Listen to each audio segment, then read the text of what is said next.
tonight power is being restored to millions of Texans. This week's unusual deep freeze knocked out natural gas, coal, wind, and nuclear facilities not ready to function in such cold weather.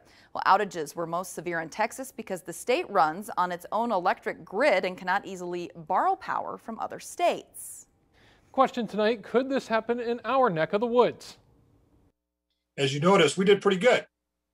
Minnesota planned well. Texas did not plan. Texas model was build the cheapest thing, we don't care. Anybody can learn from their own mistakes. Let's learn from the mistakes of others. As Minnesota shifts to solely solar and wind energy, how will the state survive unforeseen peak power times? That's what we've done in Minnesota, is planned well so that we have enough gas and enough other energy facilities. We also get a lot of hydro out of Canada that allows us to backfill in when the wind is not blowing. Not everyone agrees. During the polar vortex this week, there were times when the wind turbines that we have on Minnesota's grid were operating at about 11% of their potential output. So they weren't very helpful during the cold snap. Solar and wind matched with a partner, has to have a partner. The sun doesn't shine and the wind doesn't blow every day. It needs a good partner, and the good partner is gas, because gas is more responsive. You can turn it on and off quickly, where a coal plant, it takes a couple days before it can actually come on, and then it can't ramp up and down very quickly. We will be putting all of our eggs in that natural gas basket, because if it's negative 22, the wind turbines won't be able to operate. And there may or may not be snow on the solar panels. The debate continues on which route is the best to go. For now, power is intact because with coal plants, Minnesota has an abundance of energy sources. The goal this decade, though, is to quit coal and eventually be completely carbon-free. And Xcel Energy plans to close all of its remaining coal plants in Minnesota by the year 2030. The Minnesota Public Utilities Commission says this will cause energy rates to rise slightly in the short term, but long term they say it will be cheaper for consumers. We have more on this story on our website. That's myfox47.com. Aloha and good afternoon. My name is Juergen Steinmetz, joining you from Livestream.travel and eTurbo News in Honolulu.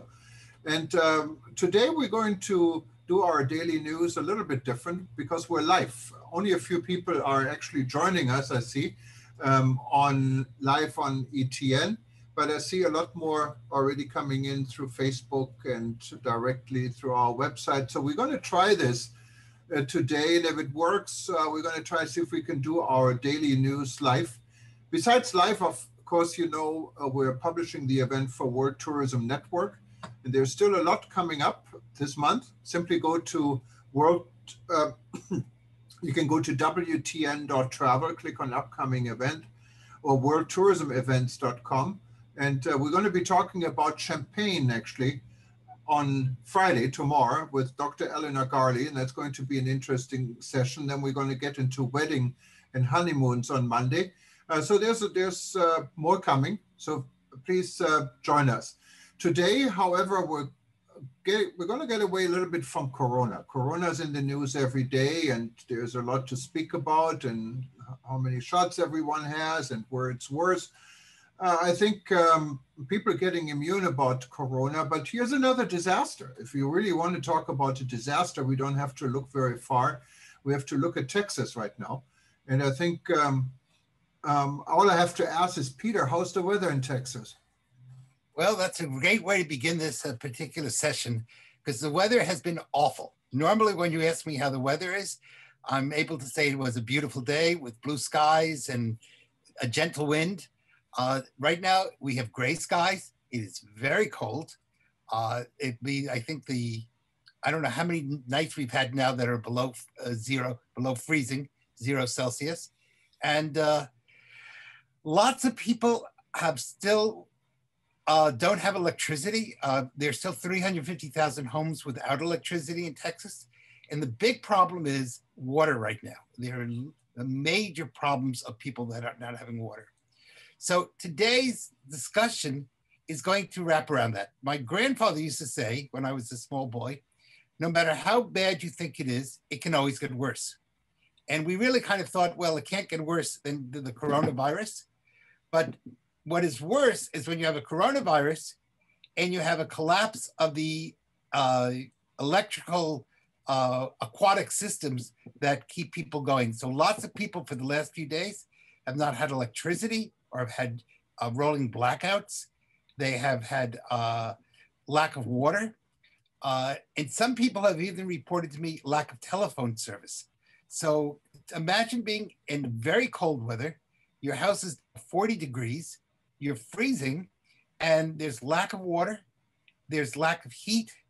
And this has really been a very, very, probably the worst week I can think of in the 40 years that I've lived in Texas. But there's lots of politics going on in all this. Some people say the problem is because of wind power.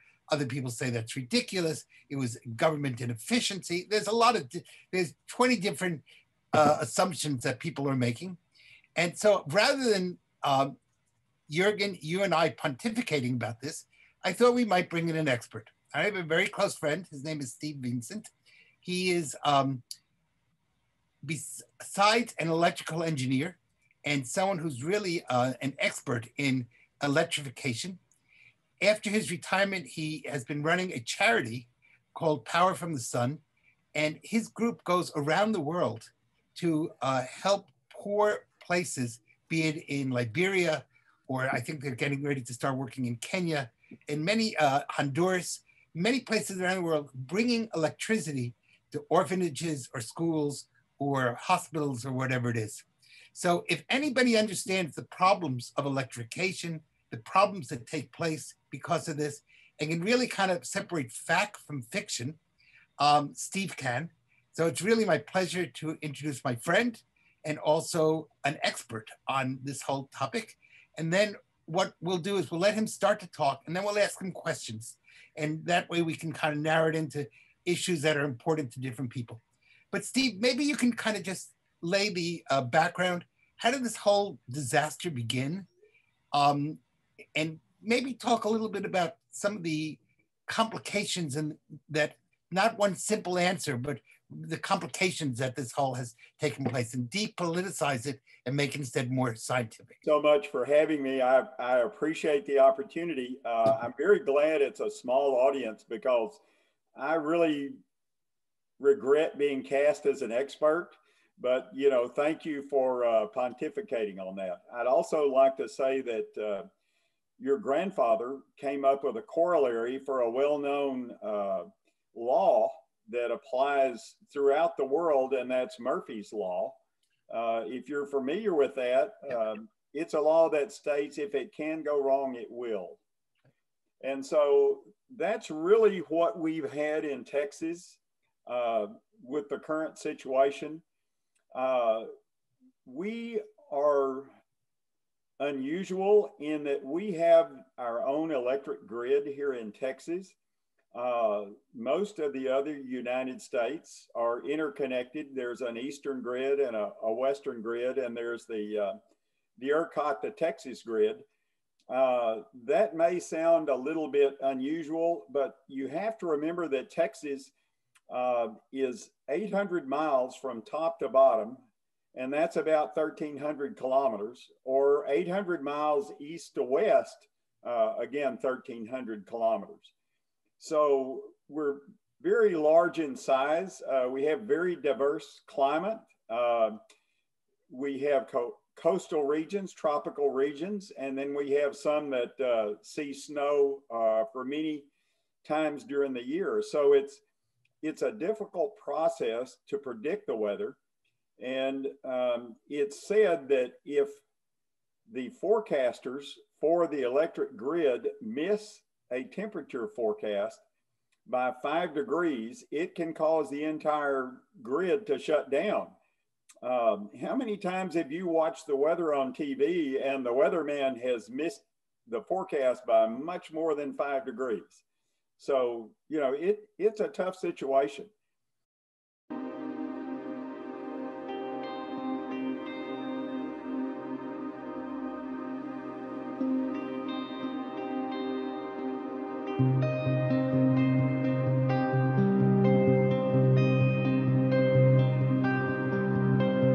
As Texans suffer, politicians and power industry officials are blaming each other for the failure, but they are not yet able to say how long this will last.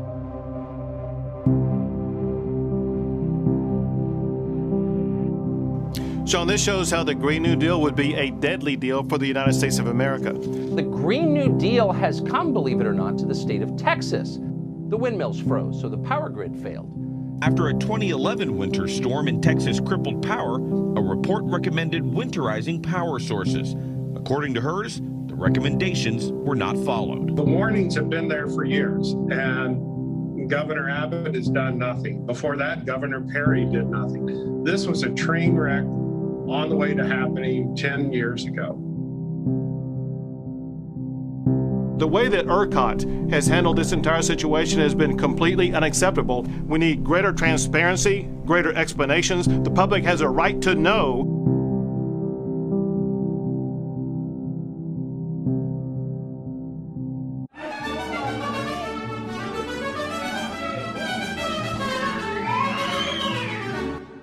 The system needs to be weatherized. And I don't want anybody to blame this on renewables, because we had natural gas plants that froze and had to come offline, coal plants had to come offline.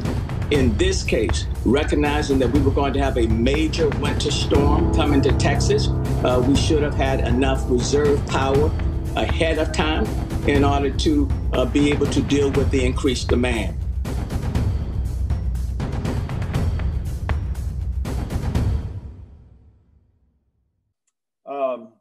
To bring you up to where the problems, I guess we could say, began, and incidentally, we've had 4 of these instances in the past 40 years, and they occur on a 10-year cycle. It's almost what's called the perfect storm. We have our grid, our electrification set mainly for summer, whereas is our most difficult time to serve all the clients. However, about every 10 years, we end up with an extremely cold situation. Every county in Texas, from the valley, which is, as I say, very subtropical, up to the northern border handle of Texas, is under a winter storm watch, and that's extremely unusual.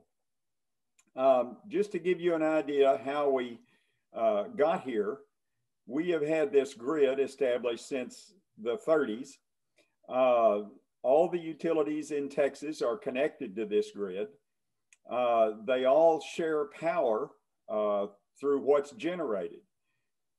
One of the things that occurred in the 80s was everyone really wanted to have nuclear power plants. That was a wonderful thing and going to be clean energy and save us all. As you know, Europe continued to develop the nuclear power plants. We began developing those plants, but because of 3 Mile Island, there were some just extremely difficult situations put on the construction of that type of power. And so we just basically in the United States, I don't think after the 2 were put online here in Texas, I'm not sure there was but 1 more United States nuclear power plant put online. Of course, we have an abundance of natural gas, which is a very clean fuel. We also have some coal that was local, and we did bring some in. But of course, everyone in the world considers solar and wind power to be our savior. That's where we've got to get to. It just doesn't affect the environment anymore, and it's just a utopia. The only problem is it's a utopia because the politicians have had conglomerates come to them and make proposals and say, this existing infrastructure, let's replace all of this, these pipelines, these transmission lines, let's replace them with solar panels and wind turbines, and you can give us subsidies to develop all this, and we'll have clean energy and everyone will just be happy. You probably understand that politicians like to control things. And they also like to award their friends special favors. And so this is one of the things that has happened in our country, is that we have decided to subsidize the solar and the wind power. Just to give you an example, a recent article was quoting that we subsidize the wind power 17 times more than we do the oil and gas industry. We subsidize solar 75 times more than we do the oil and gas industry. And so what ends up happening is companies take that money, they build those solar power facilities, they build wind turbines, they put them online, and at times they can sell electricity cheaper than what you can buy it through natural gas, even though we have natural gas in the area. This is a good thing in that we do have experience with wind power. We've gone to about 20% of our generation supply with renewables here in Texas. And that really works well, except when it doesn't work well. And this was one of these situations. We had extremely cold weather with this, and it was coming at night. And so actually the wind turbines and solar were designed to add about 20% to our power supply. The night the problem happened, the wind went to 4 miles an hour. And so there was just no wind turbines that were able to help us with our generation supply. Of course, it was at night, so there was no solar. So we go to very, very cold temperatures. And now we're relying on natural gas, which it takes a few hours to bring a gas plant up online where they can actually be supplying power. In cold weather, you have a problem that the gas lines can freeze, the wells can freeze. If you want to step up your nuclear plant, you have to be very careful that the cooling water is available, because you don't want a nuclear plant that you can't cool the nuclear facility down, or you'll end up melting the plant to the middle of the earth. And so the water inlets at these two plants begin to freeze. Can these things be prevented? Absolutely. All it costs is money. It's kind of like life insurance. How much life insurance do you really need? And how much insurance do you really need here in Texas? Do you need to make sure that you can keep your grid going down to 0 degrees, or is 10 degrees acceptable? And what it comes down to is, are the people willing to pay those prices for the additional funds? So one of the things that's been questioned is, and maybe you could just put this into very simple layman's language. People said, well, when it went down, why wasn't there a backup plan? And I know you started to speak about that, but could you kind of, answer that first question?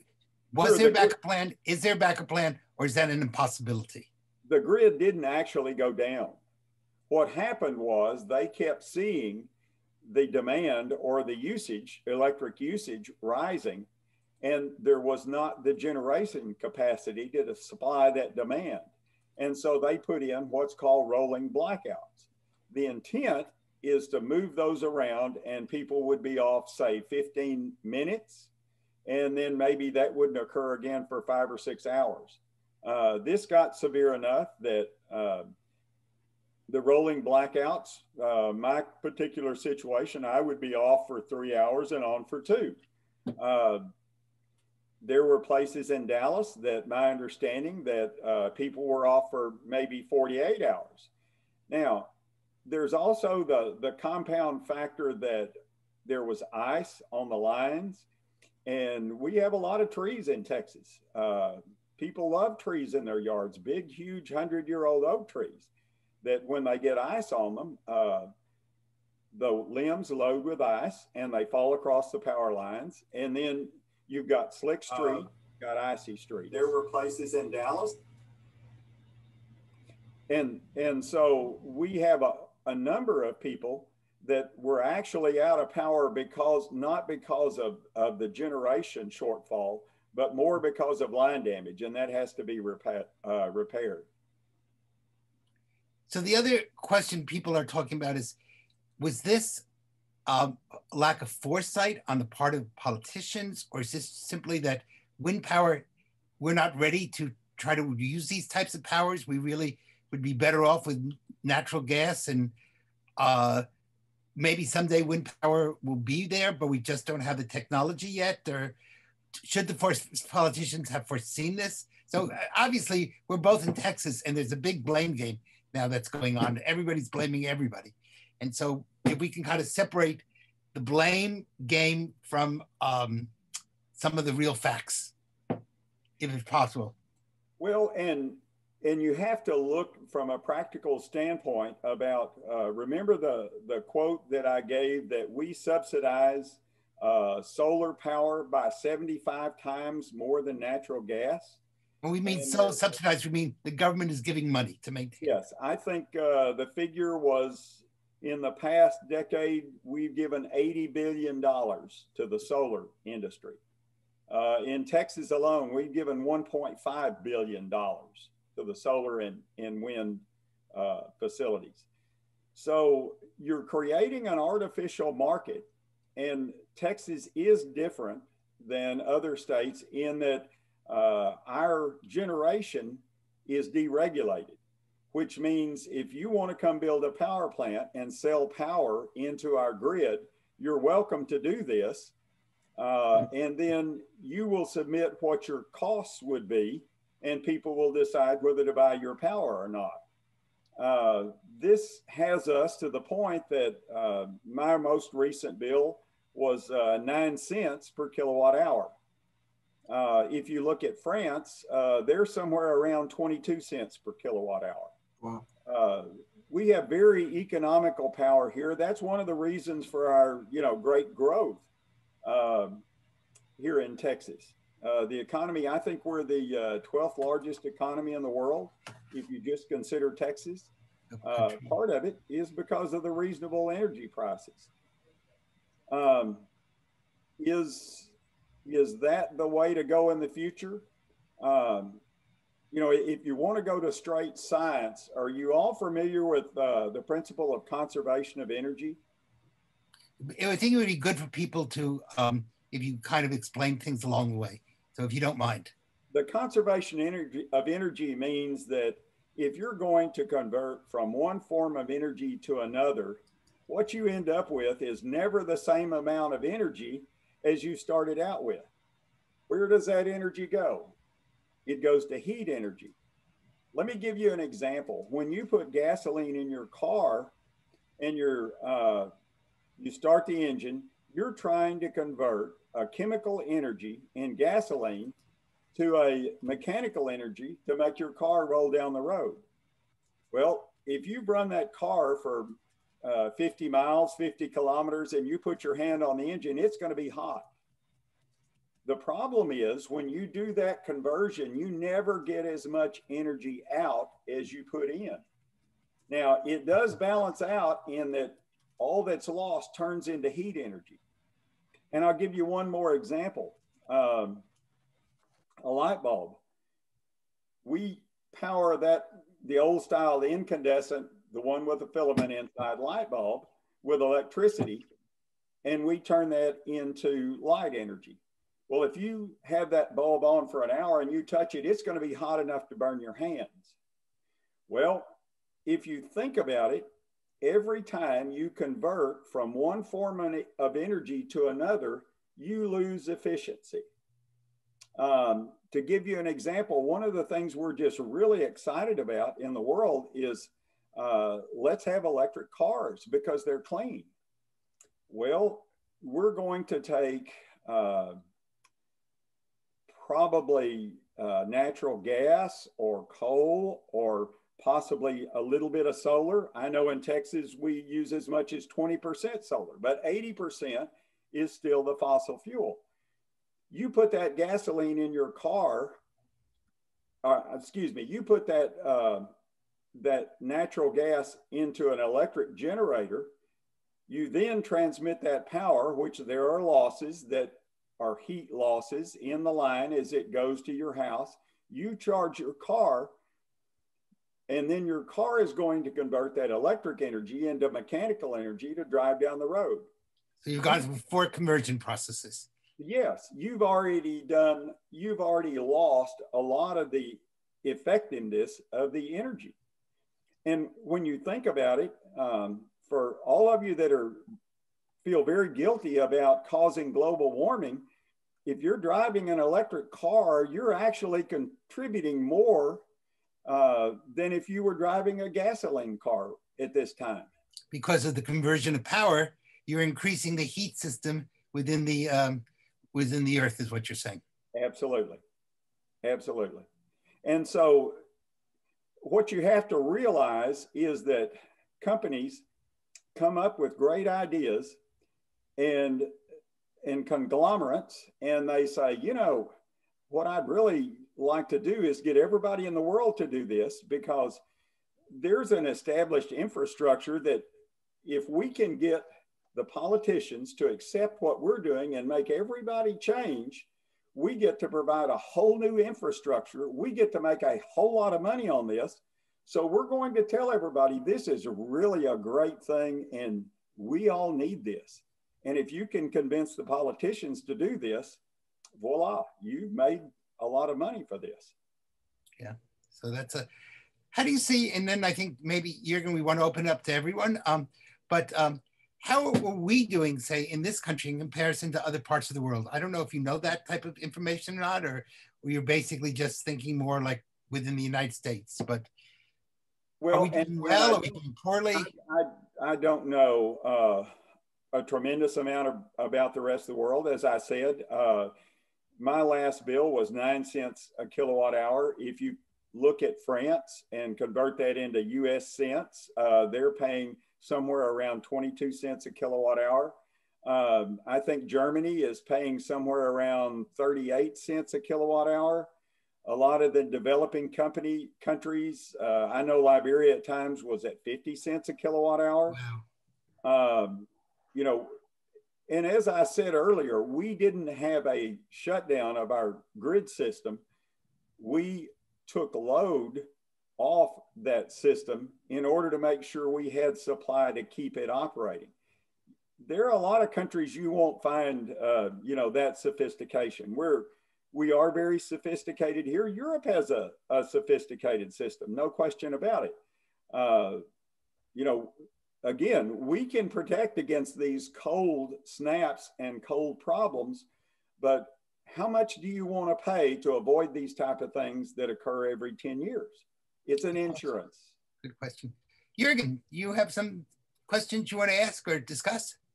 Yeah, no, you pretty much answered. My question was really, what is the alternative and how much would this additional insurance cost? Where would the kilowatt hour go? Would it be feasible to save, I don't know how many people died and are suffering because of this, to prevent the suffering when it happens again? And if it happens again soon or not so soon, what do you suggest? Well, personally, what I would suggest is let's quit playing political games. Let's quit subsidizing technologies. Let's let the free market work. One of the things I see politicians doing that I totally disagree with is, I'm going to use the example of Solyndra. I think that was probably about 9 years ago. No, it was longer than that. It was probably 9 years ago. Some people came in and the government gave them, I think it was $538 billion to develop solar panels here in the US to compete with the Chinese. And they were in business about 1.5 years and they're gone. You know, to me, what needs to happen, rather than the government pick winners and losers and award prizes, I would rather see them establish standards and say, we ultimately don't want to stay on natural gas or coal. We would like for someone to develop an alternate technology that could be just as effective, reliable, and as cost as effective and safe. And for the company that does that development and proves it works, we'll give them 10 years of tax-free earnings. When you do that, then you open up the free market and the inventors to be able to make decisions rather than politicians pick winners and losers. Right, right. And politics is always short-lived, unfortunately. In another answer, I didn't totally answer your question. Yes, people died. And to me, a more effective, cost-wise and humanitarian way would be to really concentrate on identifying people at risk during these situations and figure out how to either move them or take care of them. Yeah. You know, I think we've all survived this, and it was kind of fun being a pioneer again. You know, off for 3 hours and on for 2 was not a huge burden. But I think your daughter had in Houston, and my son had no water. I think they still have no water. Right. And 2 or 3 days, that is a burden. Well, and it absolutely is. But you know, what are you willing to pay? Are you willing to pay double the price for the water? Yeah, well, they are, because everybody's buying bottled water. So. Well, but it's temporary. But that's a short-term solution. Yeah, absolutely. I'm just teasing. That's not a constant. Yes. Right. Yes. I mean, I think we really need to do better in this country in so many ways, not only in this way. In Houston, the Gallery Furniture Store opening their doors to families and feeding them. Also in Houston, the nonprofit Texas Relief Warriors up early this morning cooking donated eggs for breakfast. Everybody's going to have a hot meal. We have more food coming, so we'll probably be helping about 2,000 people. In Dallas, a recycling center offering free firewood for families. Christine Kilburn says she's had no power since Sunday. And at the Genesis Women's Shelter and Support in Dallas, they're now asking for blankets, flashlights, and warm clothes. Hi, David. Vanessa Wilmore is the founder of Feed the People Dallas Mutual Aid. Right now we are working on getting more people in hotels. And in Bell County, Texas tonight, husband and wife Victoria and Bobby Dill and their friends buying hundreds of sandwiches and giving them away. I know we come back to a warm house with food. So it was my duty, my mission to get somebody with something. Now, but I wanted to open up the floor, if that's okay, Peter, if anyone else has anything to contribute or any questions. We're a small crowd, but maybe we can get some feedback. You guys, just if you want to say something, we're so small, we don't even have to raise hands. Just unmute yourself and start talking, I guess. Let's see if anybody has a question they'd like to ask. We promise we don't bite. Well, if no one has a question, then I think, you know, one of the things, Juergen, you brought up something, which is how we do better as far as taking care of people.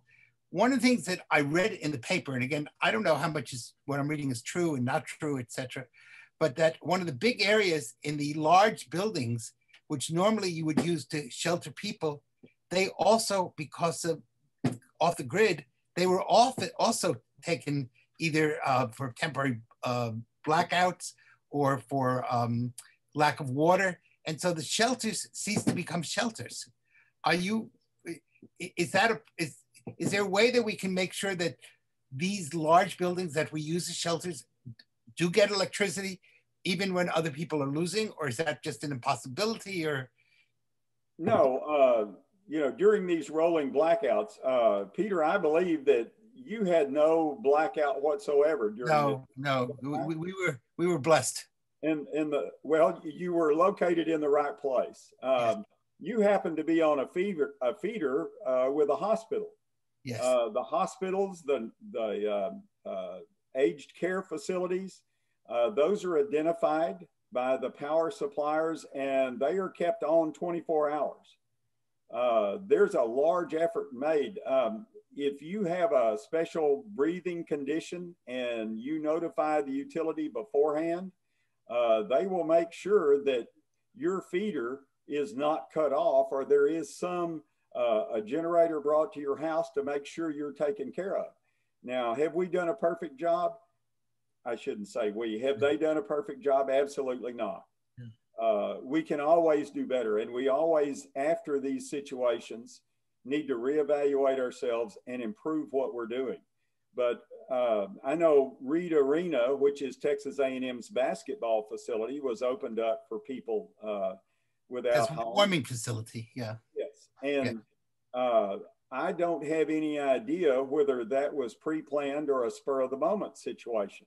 That needs to, we need to make sure that we cover in the future is we have these facilities identified, the people are in place to staff those facilities. We just need to do better planning. Yeah.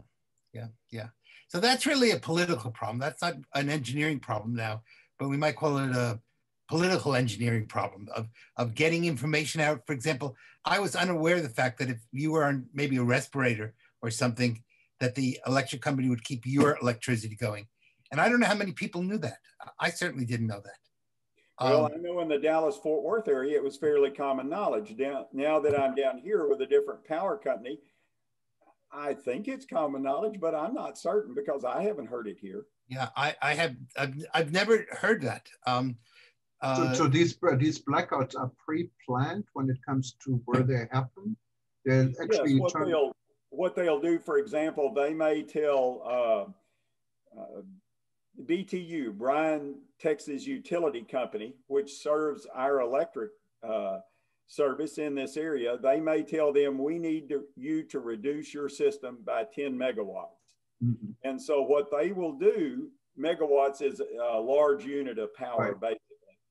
What they will do is they will look at substations, which distribute the power throughout neighborhoods, and they know how many customers they have on those systems and what the electric usage is. And they will begin to shed those loads till they get to 10 megawatts, and they move that shifting around. Okay. Like in my case, it was, off 3 on 2. In off other 3 hours on 2 hours. Right.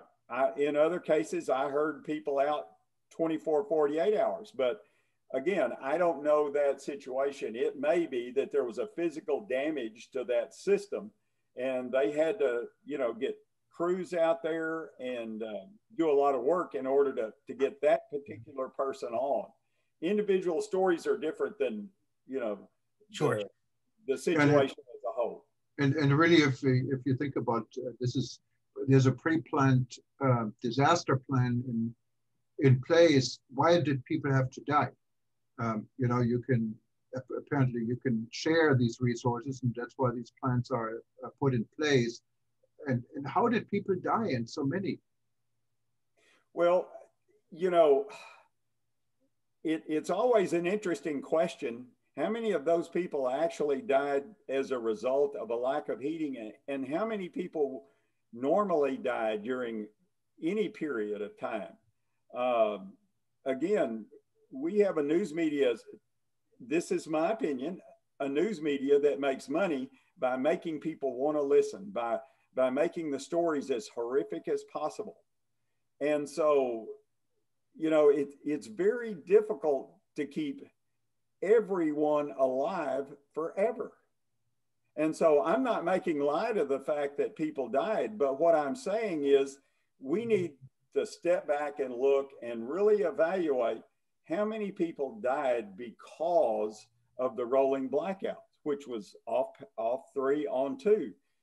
Were there people that in their own front yard, a tree took down the power line and the crews had to get out after working 48 hours and get on an icy road and no sleep and come out there and get that tree off, but they were 2 hours late for that person? Those type of things need to be evaluated before we really overreact. I mean, I live on the island of Oahu, and I used to live on our remote North Shore, where blackouts was constant a deal of, I mean, it was routine. It happened in the winter literally every other week. I mean, we had a blackout for a few hours. Sometimes it can happen even for a day or two or more. But almost everyone I know who lived on the North Shore had a generator. And there are also generators in their shelters with generators. Of course, we don't have the snow problem here in Hawaii. It's always nice and warm. You can go outside and sleep on the beach. But there was, if someone needed electricity, there was electricity, even if there was a downtime. Couldn't the same system be arranged in Texas? Well, absolutely. Anyone in Texas that wants to buy a generator and put one at his house is welcome to do that. It just so happens that, Peter, how many times does your electricity go off during a year? Once or twice. How long is it off? About 5 minutes. And, you know, I suspect Peter feels like it's probably not worth $3,000 to go buy a generator to cover that. You know, again, that's that insurance policy. You have to look at the conditions that you live under and what is the cost and what is the worth for making the situation better. And $3,000 means a lot to a poor family. Yeah. It's a huge amount of money. So I think, you know, this was a really special situation because we had incredibly cold, which we normally don't have. On top of that, going to these warming centers, you might argue is a super spreader because we're in the middle of COVID and we don't really want to talk about COVID, but it's kind of hard to avoid the fact that if you're putting a bunch of people together, that could be a COVID situation. So some people may not have wanted to go because they were afraid of that. And then you have these rolling blackouts, which in Steve's case were 2 hours off, 3 hours, 2 hours of no electricity, 3 hours of electricity, I guess was. But in other places, as he said, you could be, you know, 2 days or a day and a half without electricity. And part of the fear is you don't know when it's going to happen. You know, so people get a little bit nervous when, oh my God, the electricity is not coming back, or what do I do? So you have an anxiety factor that's also feeding into it. So you really have 4 different factors all at the same time. I think an interesting thing would be to look and say, how has this or could this impact the tourism industry? Because there's the whole industry of one, will clean energy make airlines costs become so expensive that airports or airlines go down? What will happen to the cost of hotels? What will happen to the cost of restaurants? And those businesses factor energy very deeply into their costs. And I don't have the answer. I'm just raising it as a question. But I think that's something that really needs to be very carefully thought through. Were the airports kept open 24 hours during the these blackouts in Houston and Dallas, or did they also black out? And I don't know the answer to that. I assume they were kept going. I don't know the answer to that. I assume that they were open. I know during normal situations where we had ice storms up in the Dallas-Fort Worth area, DFW was open. You certainly can't let the navigation systems go down. So, you know, they have not only feeds from 2 different directions, but also their own backup generators. You know, just to give you a silly example how important sports are, one of the things I worked on was where the Dallas Cowboys play football, AT&T Stadium, and the Texas Rangers play. They have 2 different substations that feed into those facilities to make sure the lights don't go out. Now, they pay for those. Yeah, I think we have 2 comments here, actually. And if you wanted to say it directly, otherwise we read it. But Sarah Outburn, do you want to unmute yourself and add your comment? And let us know where you're from. I think Sarah is, maybe she doesn't have a microphone. So let me read what she But I know where she's from because she's my wife. Oh, I'm sorry. Okay. So you can read her comments. Yeah, so I'll read it for her. So she wrote and said, I heard that someone needed oxygen. I had to call the fire department for help. So maybe we in Texas don't have alert for electricity not to be turned off. So I guess her comment is that there were people, there's now been a lack of oxygen, or people who are on oxygen, and they're having to call the fire departments. Again, part of that may be because the roads are icy and a lot of people are afraid to be on the roads.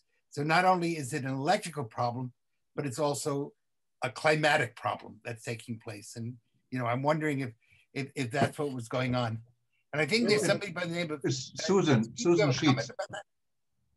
Well, and the other issue is it's almost impossible for the entities to know which people are on oxygen or will need oxygen without those people first telling, you know, the utility that, hey, I'm going to need oxygen. And sometimes it occurs right in the middle of the catastrophe that's taking place. And so, you know, the utility would have no way of knowing unless someone contacts them with that information. I think in this part of Texas, at least, most of us did not know that you could contact the utility about that. At least none of my neighbors knew that, and I certainly didn't know it. Well, that's poor communication on the government's part to not let people know that. I think Susan Sheets had a similar comment along these lines. Susan, go ahead. I see you on. Well, I missed the opening of this, but I have friends in Austin. The problem was that they don't have water, and they haven't had water. This is the 4th day, and you think that you could, that's fine. Well, when you're freezing cold and you can't flush toilets and you can't wash it, you can't cook often without water. It's a really difficult situation. Well, it certainly is, and I am certainly not a water expert. I've dealt a lot more in electricity, but one of the things that happens, people turn on their faucets and let the water drip so that the lines don't freeze. Right. When you do that, that releases the pressure off the pipes. So the water doesn't flow in those pipes anymore, because in order to get into your house, Houston's a different story, but most places use water towers. They will pump water up into those large tanks that are above ground, probably 100 feet in the air, and then through gravity, it flows out of those into the pipes. Well, if you end up in areas that it has to climb a small hill, and you release the pressure off of it by everybody having their faucets open, you don't get water flow. So what you end up with, this is my opinion, and I've seen it in Africa. I have no reason to believe it's not the same here. It's almost impossible to have a sealed water system where there are no leaks whatsoever. And so what you end up with is you have a water pipe that's under pressure. And so if there's a leak, all the water goes out into the surrounding earth. Well, if the pressure goes away, that water tends to seep back into the pipe and bring the dirt and the muck with it. And so you end up with contaminated water, which is why they're asking you to boil the water, as well as you get different flows in different directions in these pipes. And they're, I don't want to use the word deposits on the sides of the pipes. And they tend to scrape off when it's coming in a different direction. And so your water looks bad, it looks turbid, and people get nervous about it. And again, it's a very tough situation. It sounds like You're basically told to keep your faucets open so that your pipes don't freeze. But then, so if you shut them off, you freeze your pipes. And if you leave them on, you're destroying the water pressure. That's right. And what the fear is, you know, there's a fire and the firemen go out and there's no pressure to pump water on the fire. And so they ask you to, you know, like in Bryan, they've asked us to turn off our faucets, stop the drip. Let's have some pressure. Wow. I mean, what a situation. I never would have really associated Texas with snowstorms and icy freezing water. So this is kind of a special year for everything and everyone, I guess. I guess we go back to my Hang on. Go ahead. I'm sorry. You were someone was saying something. Go ahead. I think Texas has had lots of ice, lots of snow. I think that this shows that people aren't paying attention to the extremes of climate change that we've known about for many years, not a few years, not a few months, dozens and dozens of years. We've ignored it. This is going to happen more and more. And we need the kind of leadership in our communities that understand the science behind it and say, we really need to plan for what's coming, not for the last 50 years, for the next 50 years. And they're not doing that. They're doing very, very myopic, what's going to save us a buck for the next 5 years, or to make sure that I can get elected again. It's very concerning that we're not looking at this as leaders, and we're looking at it as how can I make it through the next budget season? It's very, very troubling. Well, and you know, in our system, supposedly you're the boss. And so you need to tell them that I'm willing to pay more than 9 cents per kilowatt hour. I'm willing to pay 20 cents a kilowatt hour to never be out of electricity. And so everybody in your area needs to tell them that we're all in favor of doubling the price of electricity to pay for this. And it doesn't necessarily double the price. You need smarter people making the buying decisions. There are lots of people out there in very cold environments that have, stable electricity and water. And they don't pay 9 cents a kilowatt hour. They may. No, there's lots of creativity out there. And if you want to do it on the cheap, this is what you're going to get. Yeah, and that's, I think, definitely, you pay what you get for it. It's for me, it's always amazing, and I shared this with Peter. Growing up in Germany, I left for the U.S. back in 1982, but even before that, I remembered all our electricity cables were actually underground. So we really didn't have any blackouts to speak of or any problems I could remember. And then when I moved to the US, I lived in Kansas first. I mean, there are always power poles down, and it was quite unusual. So I think every country has a different approach. But of course, our infrastructure sometimes, when you look at it, it needs some restoration in a lot of ways. So hopefully these type of situations are also serving as a wake-up call in a good way, so we can start reacting appropriately and be prepared to, hopefully, if anything else like this is ever occurring. I'm wondering if there's any more questions or comments. Heinz, you unmuted yourself. I don't know if this means you wanted to say something. Yeah, I had a general question. Steve, you mentioned we have 3 power grids in the United States, one for the West and one for the East. Isn't there any way, that if Texas have their own power grid, that they can hook up to either one or make arrangements, for emergencies? I understand that for the West or Eastern part of the United States, you can, if you're short in one area, you can borrow or you can look into somebody else's area who has enough power. Well, and we could certainly do that. What you have to consider is how much do you want other people, a larger group controlling a situation, and how much do you want local control? For example, the Eastern grid, at least in my lifetime, has been totally down 3 times that I know of. The ERCOT grid in Texas has never been totally down. We're looking at the same problems in California, and the California problems have affected Oregon and Nevada and things like that.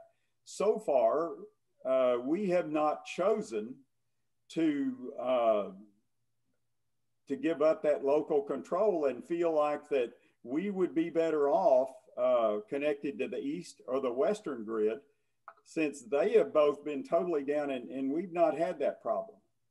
Steve, I think what Heinz is referring to is not to be part of the Eastern grid or the Western grid, but it's saying a temporary emergency for this week.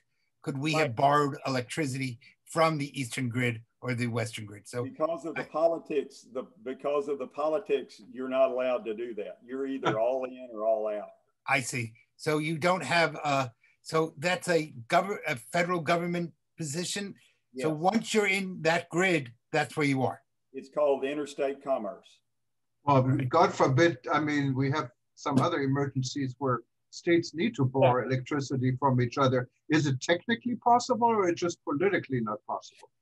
No, as I say, that Eastern grid, they're pretty well connected, most of the eastern part of the United States, and that's pretty well a permanent situation. But I remember, I think it was Boston had a problem, Boston Edison, maybe 3 years ago, and they were out as far as Cincinnati and Illinois when they had one of their problems. Is this the connection system and the management of that system is extremely complicated.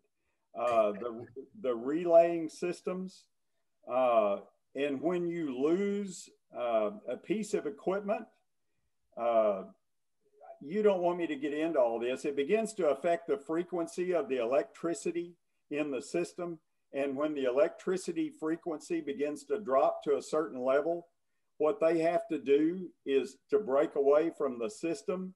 And as soon as they break away from the system, the frequency goes way up and it bounces around up and down. And so all these relays, the more you connect in, the more difficult it is to stabilize when you lose a major piece of equipment. So Steve, just to put that into what I believe is very simple layman's terms, and then correct me if I'm wrong. From a technical perspective, if we had wanted to jump into the Eastern grid for a week, just a week, in other words, during this difficult week, it would have been impossible. Technically, it would have been so creative that. Well, there would not have been any planning. Yes. Had there been planning involved in it, then it would have been a political decision and we would have been permanently connected. I see. Okay. Okay. Wow. Interesting. Are there any other questions? Yeah. That's an interesting position. I think in our days and age, it's the more you can interact with other areas, whether it's other states, in this case other countries, the better it is that we can help each other in cases of emergencies, at least. Well, this was a very educational, interesting session. And I have a quick question. Sure, go ahead. Who's speaking? Thinking of this, this is Sue. Oh, Sue. Okay, okay. Hi. I can't. Did they not have solar and wind backup? Any of the stored energy? Well, they were counting on 20% of the renewable energy, and the wind dropped to 4 miles an hour. And so the wind farms went down to supplying 2% of the electricity when they were expected to supply about 20. And so that is what created the problem. Of course, it was nighttime, and so there was no solar help at all at that point. So you don't have any stored energy. You don't have any battery backup. You don't have.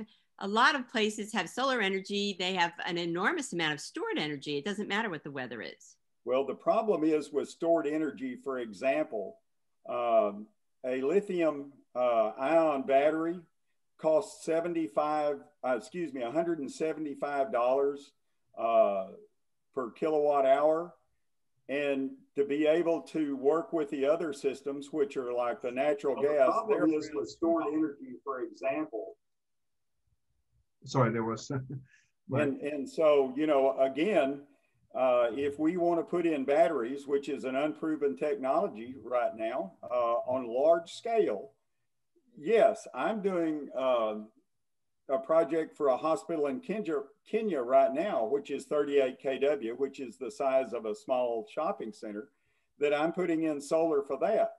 But when you start talking about doing the entire state of Texas with renewables, The cost, rather than 9 cents a kilowatt hour, would be somewhere around $2,000, $3,000 a kilowatt hour.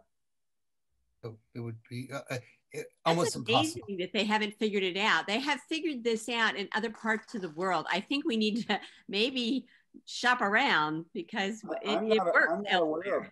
I'm not aware of any country that's on totally renewables.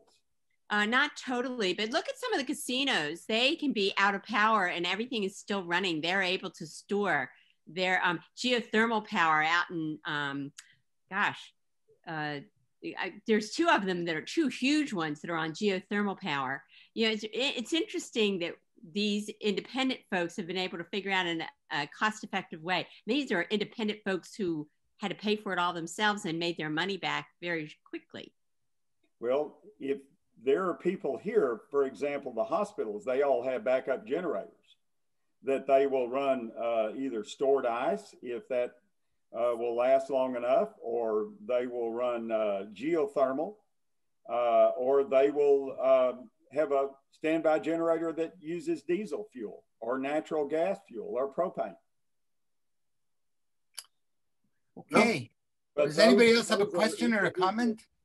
Those are individual situations. That's not a massive situation like the state of Texas, which again, economy-wise, is the 12th largest in the world. Right. So maybe the state would invest in something quite as important as power and water. Well, for example, we've invested $1.5 billion in renewables in the last 10 years, and the federal government has done $80 billion, but they're only 4% of the actual power supply. You need more solar. Virginia Dominion will talk to you. They'll show you how to do solar. Susan, are you calling us from Virginia? Yep. Yep. Well, you guys are also snowed in Virginia, right? We got lots of snow, lots of power, lots of water. Right, right. Well, there's someone else in your area, and I don't see any more hands running. And I wanted to just recognize it. Thanks, Susan. Really appreciate your input. I couldn't put you on the spotlight because your camera was off and the system didn't allow this. But you can see Susan's nice picture if you go into the menu here. But I wanted to just recognize Marika Donato. Marika is running. Marika is running our tour guide interest committee, and she's based in Washington D.C. We had actually celebrated the 35 years of tour guide organization. Marika, it was a very fun event just 2 days ago, and you can see it in archive. Like you can see all our events in archive. So if you go to worldtourismevents.com and click on some of the past events, you will hear a lot about storytelling.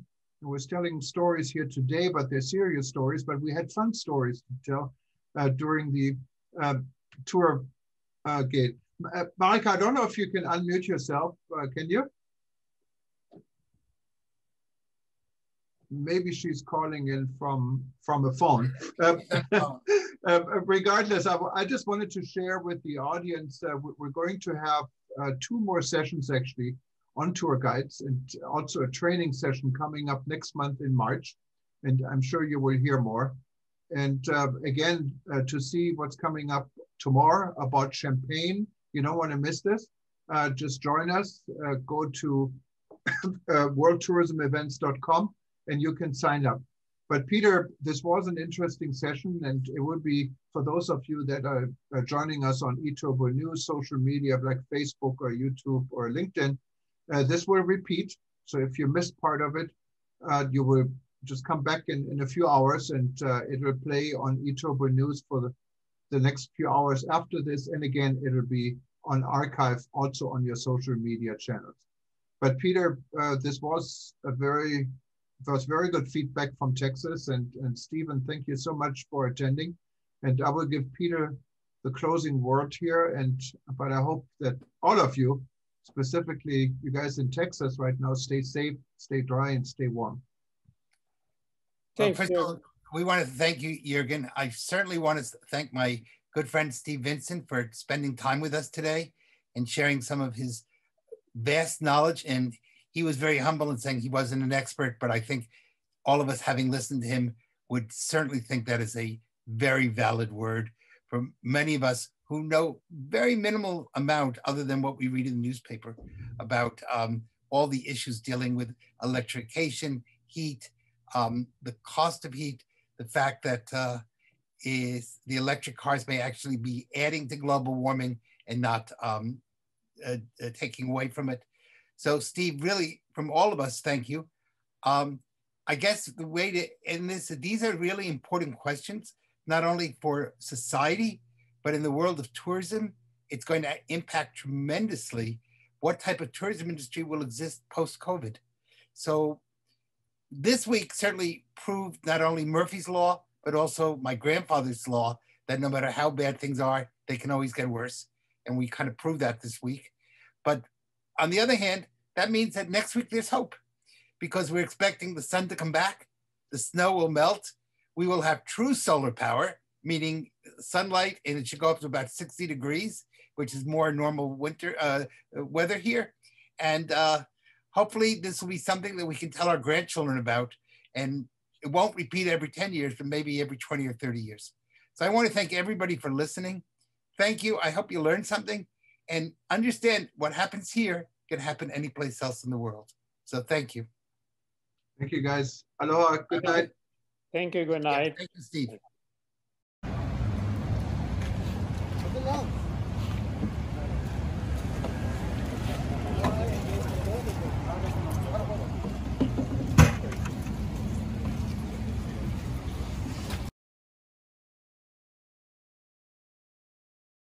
At Sandals, your health and safety is our top priority, which is why we created our Platinum Protocol of Cleanliness. Now, you can have the peace of mind of knowing that while you're creating your wedding celebration, we're taking care of the rest.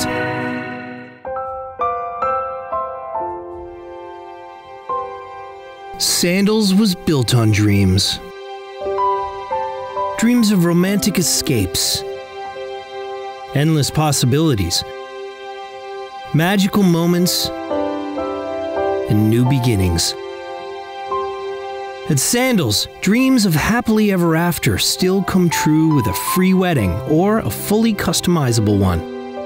You can feel safe saying I do to a wedding beneath a gazebo in a lush tropical garden.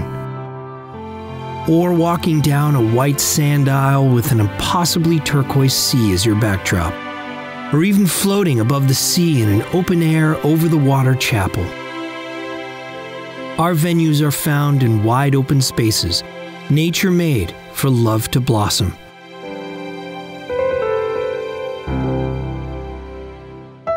Best of all, even your friends and family who can't travel with you can still be a part of your special day, because Sandals is offering live stream services of your wedding ceremony.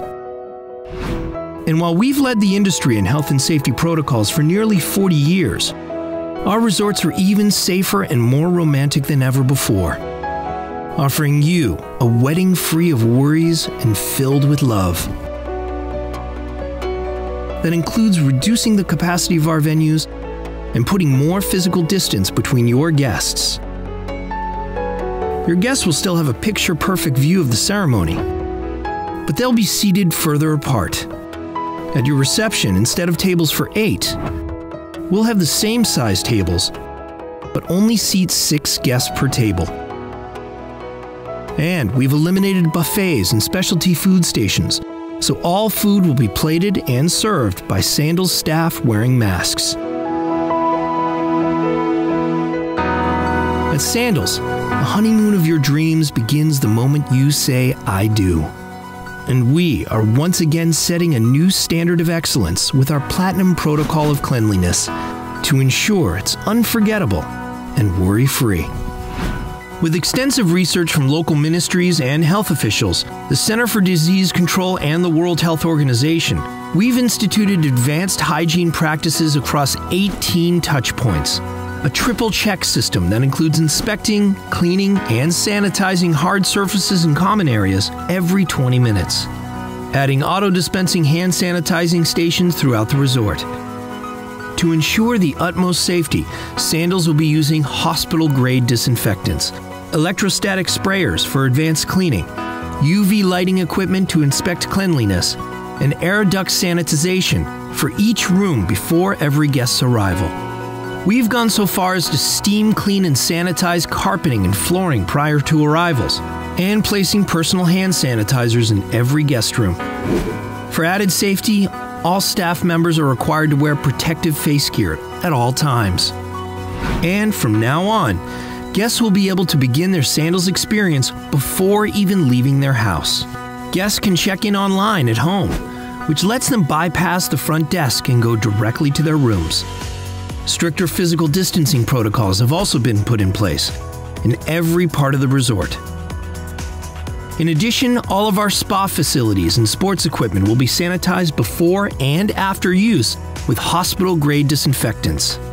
We're also committed to providing a dedicated quality inspection team at each resort to ensure strict compliance and implementation of these safety protocols so that our guests can enjoy a 5-star luxury-included vacation that's 100% worry-free. We can't wait to help make your dreams come true with a destination wedding and honeymoon at Sandals. And while you're creating 1,000 worry-free moments, we'll take care of the rest.